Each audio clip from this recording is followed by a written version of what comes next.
पे ना पानी नहीं है पीने के लिए और बिजली नहीं आती, बहुत हम गर्मी में मरते हैं। स्कूल में टीचर्स भी बहुत कम है, हमारी पढ़ाई अच्छे से नहीं हो पाती और बैठने की जगह भी कम है, पानी भी नहीं आता कभी कभी स्कूल में। पास 55 वैकेंसी थी, 55 में से हमारे पास 30 टीचर हैं इन 3 के आने के बाद।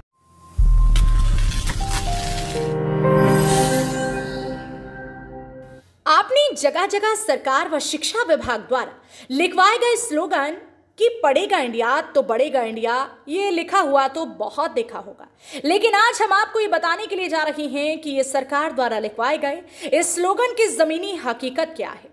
दरअसल हम बात कर रहे हैं हरियाणा की आर्थिक राजधानी साइबर सिटी गुरुग्राम के सोहना की, जहां पर शिक्षा विभाग द्वारा कस्बे के सबसे बड़े सीनियर सेकेंडरी स्कूल को सांस्कृतिक मॉडल का दर्जा दिया गया है। लेकिन इस स्कूल के अंदर ना तो स्कूली छात्र छात्राओं के लिए बैठने के लिए इमारत है और ना अध्यापक है। इतना ही नहीं, बिजली पानी का भी अभाव है। तो अब आप खुद ही अंदाजा लगा सकते हैं कि कैसे पढ़ेगा इंडिया और कैसे बढ़ेगा इंडिया। ये बात हम नहीं बल्कि स्कूल में पढ़ने वाले बच्चे खुद मीडिया के कैमरे के सामने बयां कर रहे हैं। सृष्टि कौन सी क्लास में पढ़ते हैं? 7। क्या परेशानी है बेटा स्कूल में? सर यहाँ पे ना पानी नहीं है पीने के लिए और बिजली नहीं आती, बहुत हम गर्मी में मरते हैं और बिल्डिंग नहीं बनती यहाँ पे जल्दी और टीचर्स भी नहीं है यहाँ पर। तो अभी कैसी पढ़ाई हो रही है आपकी? सर अभी तो ऐसी हो रही है, मतलब ज़्यादा नहीं पढ़ा रहे सर। खुशी। कौन सी क्लास में पढ़ते हैं? 7। सर स्कूल में टीचर्स भी नहीं है और पानी भी नहीं आता और लाइट भी नहीं है, और अगर टीचर्स आ जाए तो बहुत अच्छे से। जिगीशा। कौन सी क्लास में पढ़ते हैं? 6th। क्या परेशानी है आपको पढ़ाई में? सर स्कूल में टीचर्स भी बहुत कम है, हमारी पढ़ाई अच्छे से नहीं हो पाती, लाइट भी नहीं आती, सर पानी की भी बहुत कमी है और टीचर्स आ जाए तो हमारी पढ़ाई अच्छे से हो जाएगी। यशिका।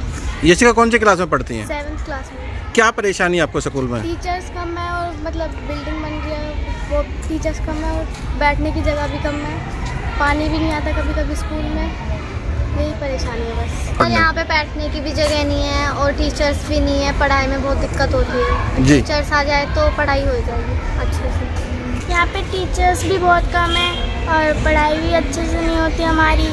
सर हमारे स्कूल में टीचर्स भी नहीं है, पढ़ाई की थोड़ी दिक्कत है और बैठने के लिए सीट वगैरह भी नहीं है, और अगर टीचर्स आ जाए तो हमारी पढ़ाई ठीक से हो जाएगी। तो सुना आपने, दरअसल टीचरों और इमारत के अभाव के चलते इस स्कूल को 2 शिफ्ट में चलाया जाता है, लेकिन उसके बावजूद भी इस इंग्लिश मीडियम स्कूल में पढ़ने वाले बच्चों की पढ़ाई नहीं हो पा रही। इस गंभीर समस्या को लेकर जब हमने स्कूल के प्रिंसिपल से बात की तो उनका कहना था कि वह पिछले 1.5 साल से इस समस्या से जूझते आ रहे हैं और कई बार विभागीय उच्च अधिकारियों को भी अवगत करा चुके हैं, लेकिन फिलहाल एडीसी गुरुग्राम के नेतृत्व में एक कमेटी का गठन किया गया है, जिस कमेटी में जिला शिक्षा अधिकारी, ब्लॉक शिक्षा अधिकारी शामिल हैं और यह कमेटी उन स्कूलों में टीचर भिजवाने का काम करेगी जिन स्कूलों में टीचरों का अभाव है।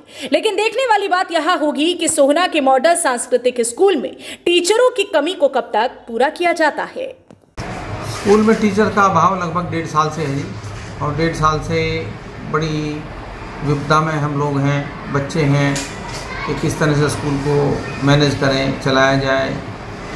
तो बाहर से भी हम व्यवस्था बनाई हुई है, समाज से कुछ हमने टीचर बुला के काम चलाया था, लेकिन नहीं बन पा रही है व्यवस्था। और अभी भी सरकार ने 3 टीचर हमें दिए हैं। टोटल हमारे पास 55 वैकेंसी थी, 55 में से हमारे पास 30 टीचर हैं इन 3 के आने के बाद। 11 पोस्ट खाली हमारे पास टीजीटी की हैं और 14 पोस्ट पीजीटी की खाली है। बिल्डिंग की भी कमी है, टीचर्स की भी कमी है और इस तरह से स्कूल को मैनेज करना, बच्चों को मैनेज करने में बड़ी तकलीफ़ होती है, टीचर को भी और मुझे भी बड़ी तकलीफ़ होती है। पियोन भी नहीं है, पियोन भी 1 है हमारे पास, 5 की वैकेंसी है। तो इस तरह से समस्या में काफ़ी घिरे हुए हैं हम। अब डायरेक्टर सर ने कमेटी बना दी है जिसमें एडीसी सर चेयरमैन हैं, डीओ, बीओ, डिप्टी डीओ, ये सब मेंबर्स हैं।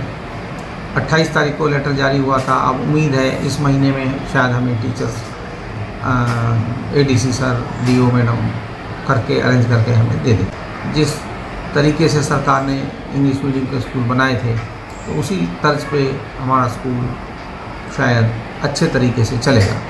यही हम कामना करते हैं कि बच्चों का भविष्य उज्जवल हो, शहर में हम अच्छा कार्य कर पाएँ। बता दें कि स्कूल की जर्जर इमारत को कई साल पहले तोड़ दिया गया था और फिलहाल कई सालों से स्कूल में शिक्षा ग्रहण करने के लिए आने वाले बच्चे जहां खुले आसमान के नीचे पढ़ाई करने के लिए मजबूर थे, वहीं दूसरी तरफ टीचरों से लेकर प्यून तक का अभाव है। लेकिन राहत की बात यह है कि फिलहाल स्कूल की नई इमारत बनाने का काम चल रहा है और शायद 1 साल के अंदर यह इमारत बनकर तैयार हो जाएगी। साथ ही टीचरों की कमी को पूरा करने के लिए एडीसी साहब के नेतृत्व में कमेटी का गठन कर दिया गया है और उम्मीद जताई जा रही है कि शायद टीचरों की कमी भी पूरी हो जाएगी। लेकिन देखना इस बात का होगा कि कमेटी की बैठक कब तक होती है और इस स्कूल में टीचरों की कमी को कब तक पूरा किया जाएगा। हरियाणा वरदान के लिए सोहना से संवाददाता नेहा सिंह की रिपोर्ट। देश व प्रदेश की खबरों को सबसे पहले देखने के लिए हरियाणा वरदान चैनल को सब्सक्राइब करें, लाइक करें व शेयर करें।